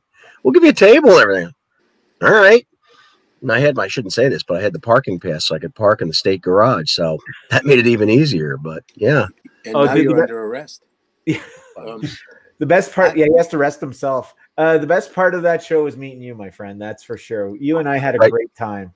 Right back at you. Yeah, it was fun. It was fun. I mean, we had to do something and talk because there was nothing else going on. Right. I was on an airplane. I was on an airplane once, and there was this beautiful blonde lady sitting next to me that I had a conversation with. Turned out she was like the pink Power Ranger. So then I got to meet Steve Canale, I think, who's the red Power Ranger, and then there was the female black Power Ranger. And so we all went to dinner that night, or at the end of the convention. And I thought, there are millions of people who wish they were me right now, and I don't care because I never watched the show. Yeah. But, you know, as long as I can be the envy of millions, it's worth the while. So just catching up because we do have people commenting. Ariel has joined us. Your friend Mostafa. It was awesome meeting Sam Jones. Ariel, tell us what was your experience like this weekend? Mostafa says it was awesome. It was a great time. Yeah, I think Tyler Brown from YouTube says, "What do you each consider your greatest art piece or project you've created so far?" John. Oh boy. There was an unpublished series that I was supposed to start called 1492 Worlds to Conquer. It was based on a role-playing game. And I loved that. I hadn't done anything in years. I did, I think, about 10 pages, and then the magazine folded before the first one came out. So it's kind of... Actually, I sold a piece from it when I was in Toronto with you last year. I love that. That was just probably some of my best stuff. You get paid? I got paid for selling. Yeah, actually they did. They paid us right up until the last page that we produced. Yeah. Good. So that was another nice thing. Good. Jamie. I would say, I guess the best project I've done so far is probably the villains. The single greatest piece. It's going to be a bad answer, but I don't know that I've made my best one yet. I'm always looking to make a better one. That's a good answer. Say the next one. The next one. The next one. It's always the next one. Guys, his series is so hot right now. I've been sharing the Megatron, and I've already got 23 pre-sales. That's awesome. From different resellers. So I look forward to sharing the Star Wars and starting racking those up as well. Mostafa, over to you. Well, I mean, I grew up being a big fan of Transformers, so getting to work for Hasbro and toy designs, that part was cool. Getting to work on G.I. Joe, I mean, I was a fan of that too, so for IDW. But, I mean, I was a Batman guy. He was kind of my gateway into comics, so doing a Batman cover, that was awesome. Mr. Rubinstein. I've peaked. My best piece is behind me. Are you talking about your ass again? Yes, often. Hey, we don't want to hear your high school stories, Joe. Absolutely. And I was a Marine. Single job might be a respectful retelling of the crucifixion I did for the American Bible Society with Rick Leonardi. But, really? You know, a dream job for an inker, I bet Mostafa, you would agree with me on this one, was the official handbook of the Marvel Universe, because I got to ink full figures and Joe Kubert and John Buscema and all those great guys. That's awesome. And a job that I barely contributed to was all of the Justice Leagues I did with McGuire, because they looked great and they were very funny. If you've never read formerly known as Justice League, I can't believe it. They're really funny, beautifully drawn. And because Kevin was so tight, I would just add a slight flourish. There's very little room for me to do anything, which is never my philosophy anyway. But yeah, so those. Awesome. Cool. That's among my favorite artwork for sure. Oh yeah, I love the Marvel Universe. Tyler Brown, thanks for the question. You get an entry into the raffle at the end of the show. Eric Sanderson from Facebook says, I have more fun in Comic Alley, Artist Alley, than most the actor sections. Me too. Yeah, we do too. And we always love it. Like, I don't know about you guys, but some of the Artist Alleys at these shows and how they're buzzing, it's just an electric, truer vibe than other parts of the show, especially when you're at places like C2E2, the Fan Expo Canada, and MegaCon. MegaCon was fantastic. So, and I'm sure there's more, and we'll ask that question. Best Artist Alley going around the horn, but let's catch up here.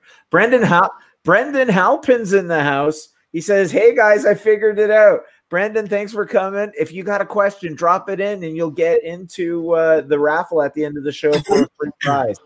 Ariel followed up with us. Oh yeah, it was definitely awesome. Not just for meeting Flash Gordon, but being around friends and fans. It was a memorable weekend.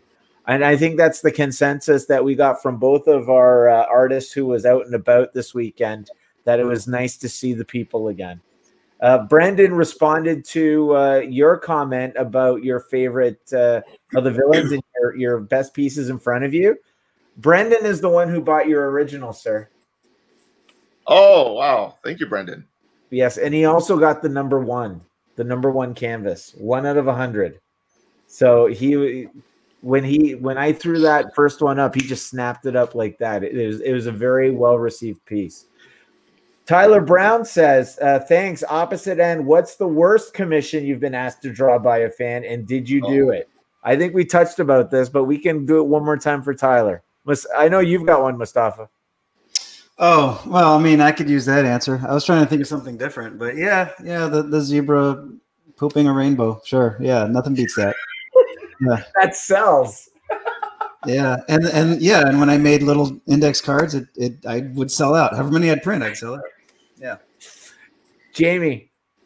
I know I answered this before, but I thought of another one. There was something of a very sexual nature I was asked to draw before, and I don't do that, dude. I don't do that. Not at all. I don't even want to talk about the character because they're known characters, and I just couldn't do it. Yeah, I got a few of those too. John. The Sauron guy, Sauron and Rogue, and I dragged my feet on it because it got creepier the more he tried to art direct me on it. I thought he wanted a standard picture of Rogue and Sauron, and it got much like what Jamie said. It got creepy and something I didn't want to be involved in, and finally he just kind of went away. And then I've seen postings online about him. Apparently, it's like a common thing. He's got this. Yeah, I know that. I think I know that guy. He would send long paragraph emails, right? Yeah, that's the guy. Is this long screed about what he wants, and it was it's unpleasant. Yeah, I said no.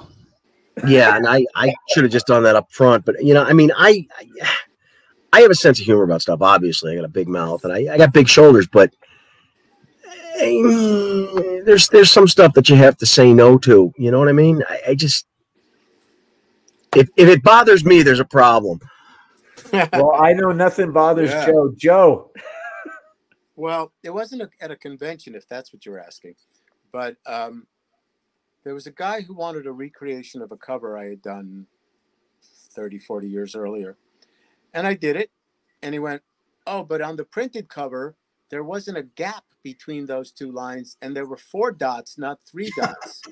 And can you put that extra second line next to that? I'm going, I mean, I did it because I wanted to please the client, but I will never do that again. It's like, look, this is good enough. And some people are anal and compulsive.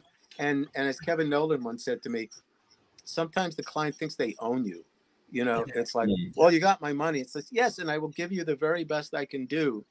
But, you know, there's a policy in portrait painting. If you want to change, fine, I'll make it. But if you notice you want to change a month from now, pay me again. Yeah. It's like, you accepted it. So how long do you think I have to keep making it happen? You know, most clients aren't like that. Most clients are thrilled and delighted. And I bet you, since we're all artists here, you could probably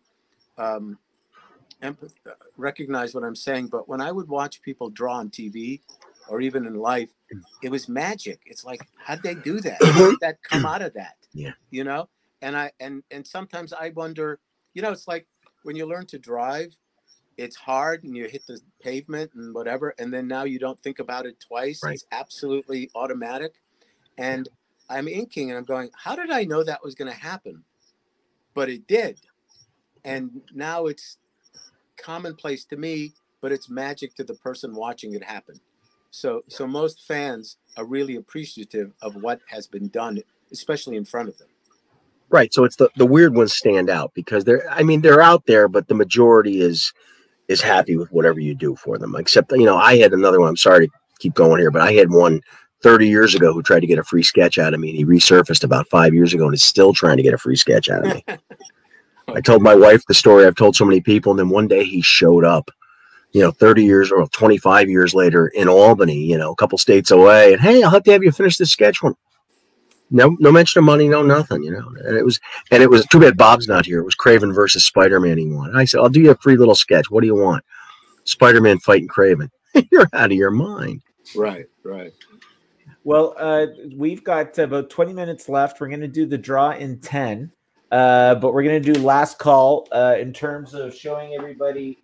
Eric, if you could throw up the featured art prints one last time, we're going to do a run through. Guys, if you like what you're seeing here, here's our featured art prints.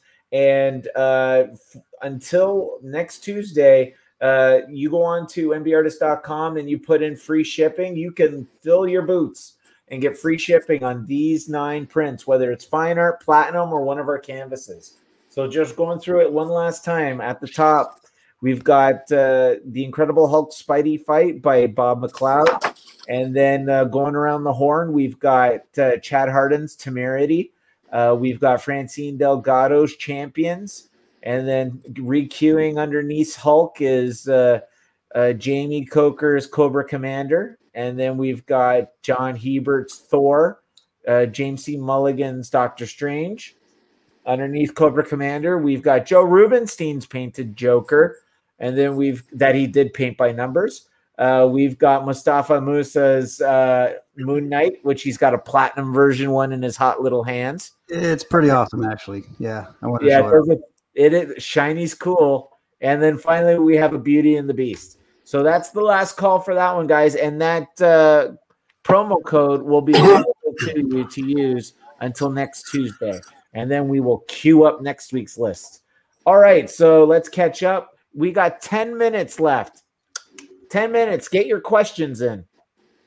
All right, so we've got a question from Luke Holbrook who asks, who is your biggest inspiration to start doing art?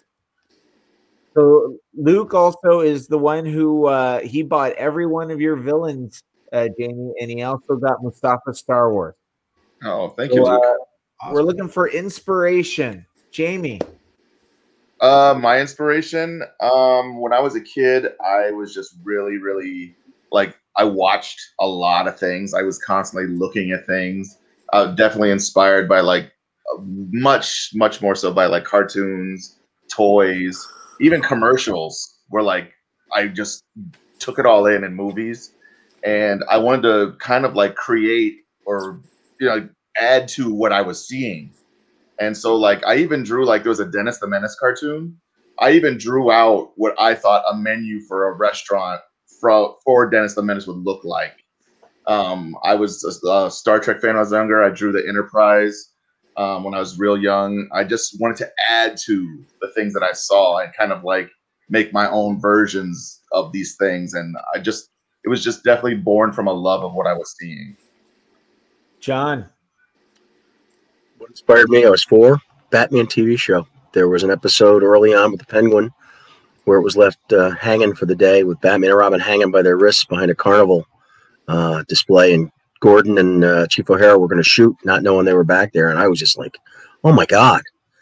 And I had to draw a conclusion of it because it was going to be 24 hours until they ran the next part, and I drew it life size, for a 4-year-old on my living room wall in purple crayon, and that's what got me started. Because after my mother calmed down, she was like, "It's actually a pretty good drawing." And from that point on, I always had crayons and markers and pencils and paper.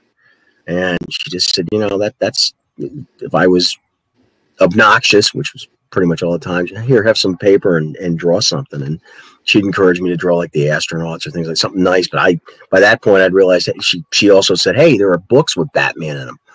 They're called comic books," because she wanted me to read. And I jumped right on with an Irv Novick, Dick Giordano Batman book when it was just really getting good. And I started drawing from it. And the thing was, I didn't want to just draw the figure standing.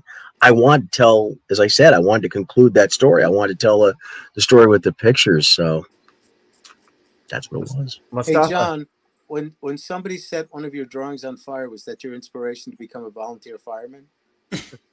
Pretty much, yeah. Okay. And was it the editor who did it?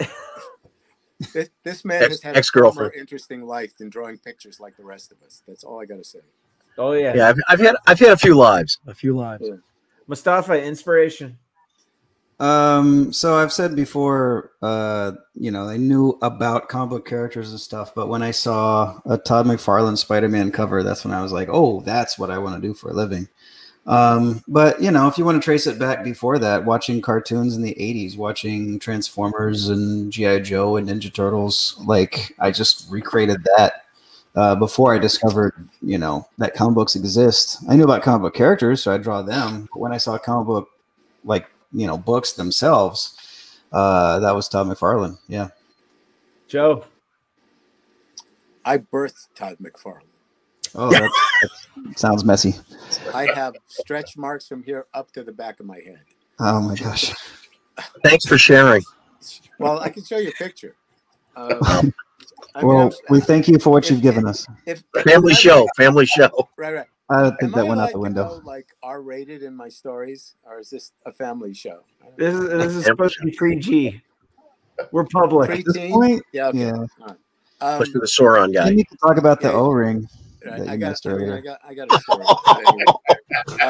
I guess I'm not sure what you mean by inspiration, but being an immigrant kid from Israel, my cousin had the Superman family comics. I could look at the pictures. I guess they excited me. I guess I knew what was going on.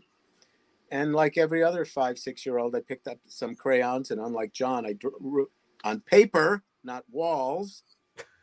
And from there, I just wanted to do it. And don't meet your idols, by the way. Let me just throw that one out. Okay. So all right, so we're starting to get some more questions here, so we're gonna have to do some lightning rounds here. And thank you for the question, Luke. It was great, and we're giving you an entry. Eric Saunderson asks, "Oh, this is Joe. What was your favorite superhero and supervillain to draw?" The Hulk, because he's naked, and the Silver Surfer, because there's no anatomy. Oh my God. Okay. It's not that I'm into guys' muscles. I'm into not armor and costumes and capes and Galactus and War Machine and Jack of Hearts. Okay? We believe you, Joe. Right. The Hulk. He's naked. We're done. Okay. Okay, Joe, give me the shovel, please. Right, okay. And the Silver Surfer. He goes even faster. Okay. He's all shiny though. Yeah. Eric, we kind of thank you for the question. I'll have him ask it next week too. Yeah, we're gonna give you a entry anyway. Brendan Halpern asked, "Who's gonna do a set of canceled characters? I'm a big Pepe Le Pew fan. They canceled Pepe Le Pew. Pepe Le Pew is forever. Really, they canceled him decades. Pepe Le Pew is forever. Oh my God. Like there haven't been any Pepe Le Pew in years, right? So they canceled him a long time ago. Yeah, it's not like he's really been around. Yeah. This will give him a new life. Oh yeah. Now he's gonna be like He's doing a team book with Speedy Gonzalez. Okay. Yeah. The offensives. Well, there's a good question in there. In terms of canceled characters, do you guys know one off the top of your head that you guys thought, why would they do that in terms of creating a like Yosemite Sam's guns? I'm sorry? Like Yosemite Sam's guns. They got rid of his guns. Did they really? Yeah. Yep. So they kept him. They kept his mustache, just not the guns. Yeah. Because I know the female version of Bugs Bunny in Space Jam, they did a huge thing because they shrunk her chest. I always thought Brother Power the Geek had real potential, and it was Power the Geek. Oh my God! So I forgot all about that. Yeah. All right. Thanks, Brendan. We're gonna give you an entry. Ariel says, Brandon, that we do commissions. Ariel says, just watch up next is Johnny Bravo. Oh, there you go. Really quick, Luke Holbrook asked another question. Just got the Villain series in the mail today. Can't wait to get home and see it. And I would also like to do a pre-order on the Megatron. You got it. You got it, Luke. And Luke, because you're watching, I don't know if you saw it earlier, but we just did a sneak peek on what's coming up for Series 5, the Star Wars theme. What was it, Jamie? Vader and Obi-Wan. Vader and Obi-Wan. So that's who's going to be Series 5. So we'll put you on the list for the Megatron. We actually just proofed it the other day, and it's going to press tomorrow. So hopefully we'll have some for the auction and to fulfill all our pre-orders next week. Jamie's Brendan, I don't understand what you're trying to say, man. I need you to put that in the question. Oh, there you go. There's a tease. Cool. There's a tease. There's a tease. There's that's all you get. Mr. Hebert's Star Wars #1 recreation coming for Series 5. There was a question that was pretty interesting. Yeah, Ariel actually brings up an interesting question. So Pepe Le Pew, who's next? Any ideas? Who's going to be the next to get the axe? Who's out there still that's going to offend people? I mean, I read This guy right here. Some people online are actually thinking the Punisher would be one of the next ones because of the logo being used. Yeah. Yeah. Yeah, but that's stupid. That's like the Bible justified me killing this guy and sleeping with my sister because it's in the Bible. It's like you can misinterpret anything. Yeah. Like giant-sized man thing. You know, I was the last guy to get the joke Dick Sprang. Yeah. Do you remember the show The Big Valley? Sure. Remember? Okay. Richard Long was one of the leads. And one night on the Tonight Show, somebody was talking about the show, and they went, "Me and Dick Long," and I went, it never dawned on me. I'm like, oh my God. Actually, Groucho Marx once wrote a letter to David Steinberg, said, you know about this new comedian, Dick Van Dyke? You could always call him Penis Von Lesbian. Good night, folks. Good night, everybody. And on that note, let's get ready for the draw.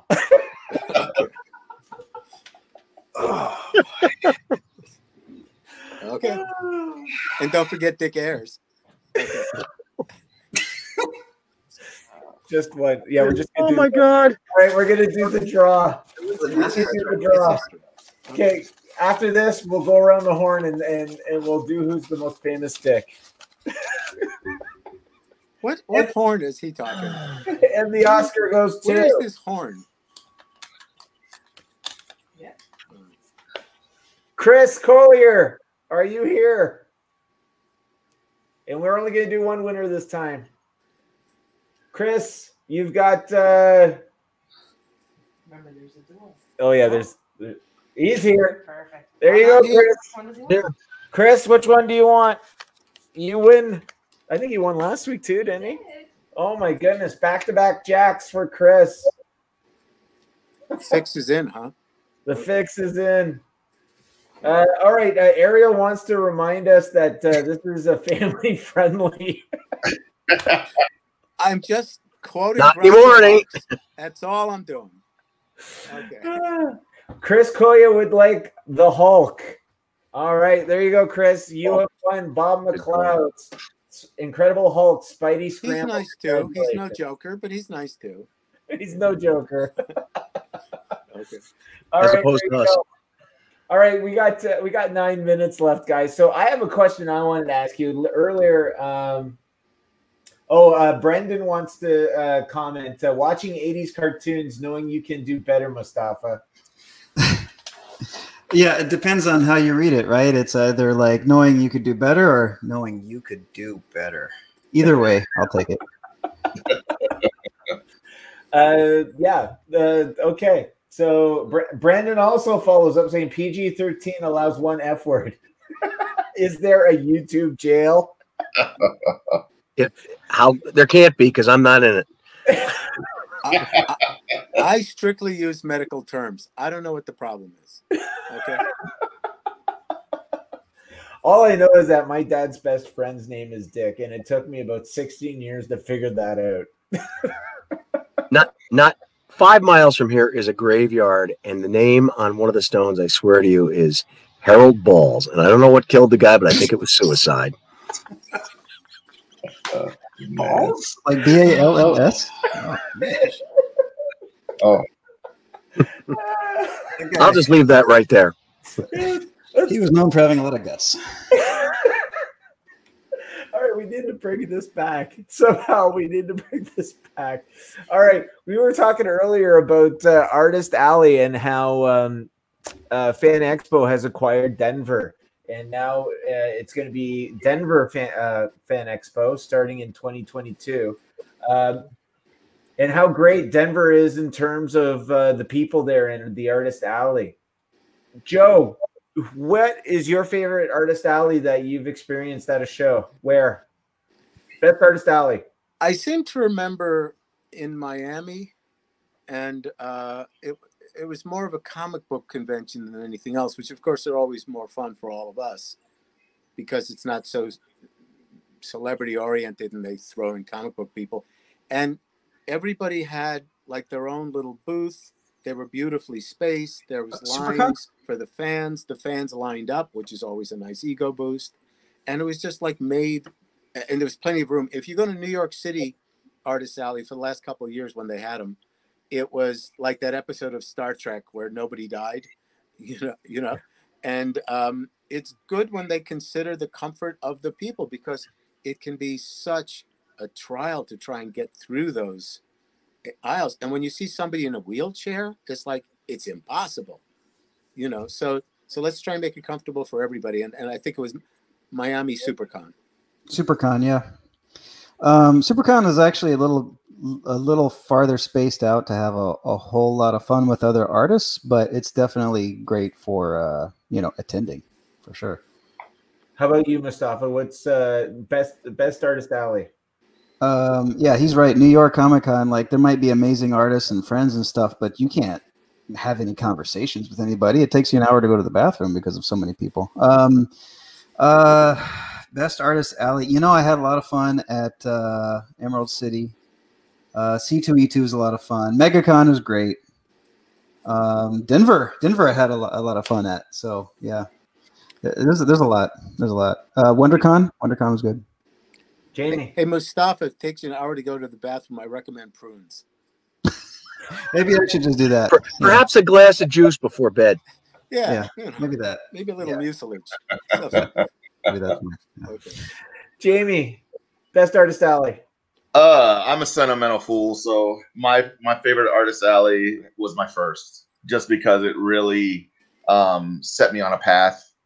If I had never done that one, I never would have kept doing shows. I never would have met Mostafa. I never would have met you. I never would have met a lot of the really talented and amazing people that I've met along the way. So in my heart of hearts, I always know that the first one is always going to be my favorite, just because that's what set me on the path that I'm on now. Which one was that one? It was a local show here in Minnesota. It was called at the time it was the MCBA, but now it's called. They changed their organization's name to MCDF, and they do 2 shows a year: one spring con, one fall con. And I had done, I think it was their fall show was the first one, and just the conversations. And I only had a 4-foot table. I mean, couldn't even fit my wife and myself really behind that space. But I tell you, there was nothing like what I was experiencing at that show, man. I mean, it was just talking to people, having conversations about the things they were into, just like having people look at my work, which was like really on Xerox paper at the time in a portfolio, because I had like a day to prepare. But I wouldn't take it back for anything in the world, just because of what it's led to. My first comic book convention led me onto the path of credit card debt. So that's where you and I differ. Okay, so. Okay. John, that's. I haven't done too many of the big ones with real, artist alleys, but I love Philadelphia and I love the Fan Fest in Toronto with you last year. Philly was really nice. I did that a lot of years. Then I said that was the first big one I really did, and that was nice because there was room again. I mean, there were a lot of people there, but there was some consideration of crowd control. The last time I did New York, again, much like you can't go to the bathroom, it was time for me to go, and I was tired of the crowd. I wanted to get out of there. I could see the exit 50, 75 feet away. It took me almost 45 minutes to get from where I was standing through that door. And I was like, okay, I'm done. I'm out. So Philly or Toronto. Jamie, do you remember how much space we had in St. Louis? Yeah, I do remember. I do remember. We had like a country mile in front of us. Yeah. Oh, yeah. Oh, yeah. Oh, yeah. Was that where we first met, Jamie? Was the St. Louis show, or did we meet before that? I think it was St. Louis. St. Louis. Yeah, we were neighbors, and they put us at the very back end. It was in St. Louis, and it was in a hockey arena, and and we were a clear 30 yards to the food court. But we realized why they needed all that space was for the lineup for Aquaman. Yeah. Oh yeah. Oh yeah. Yeah, I was at that show. Yeah. Okay, let's we got a couple of minutes and then we're out. Brandon says they got rid of Elmer Fudd's Wiffle too. He's a hunter. He hasn't shot a rabbit or duck in 65 years. Although to be fair, even if he had him, he wouldn't have got any rabbits or ducks in that time. He's not a good shot. He's like a stormtrooper. Nothing's better than watching Daffy Duck get blown up. With the bill spinning around his head. Did you say blown up? Yeah, the rabbit season, duck season. All right. That's all right. Elmer season. Bill? Blown up. All right. Luke Holbrook asks, when is anyone going to be near Virginia? Hey. Family show. He wasn't born in this country, so it's not a language he understands. Do they pronounce it different in Canada? Yes. My gosh. Good night, everybody. Good night, Virginia. The first chance I get.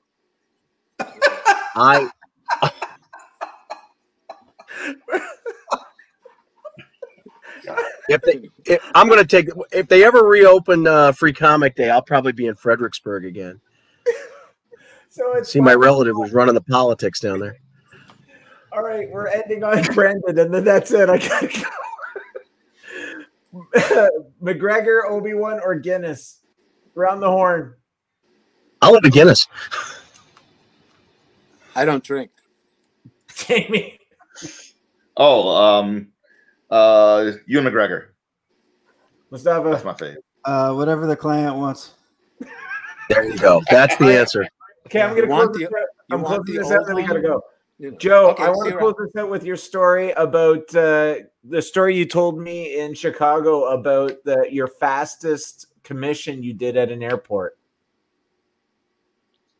Who? You. Oh, you mean? I think what you mean is I couldn't get on a plane, so I turned to the woman I was standby, and I said, "You like comic books?" And says, "My son does." Says, "You think he'd like a drawing of Wolverine?" And I did a drawing of Wolverine and gave it to her and got on to the next flight. So it which I might have gotten on anyway, but it was good to get a little insurance.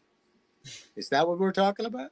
No. Actually, I don't remember my fastest commission at an airport. No, you were with the girl you were dating at the time, and someone was you were in a rush to catch a flight, and someone was harassing you for a commission, and you said, "Time me."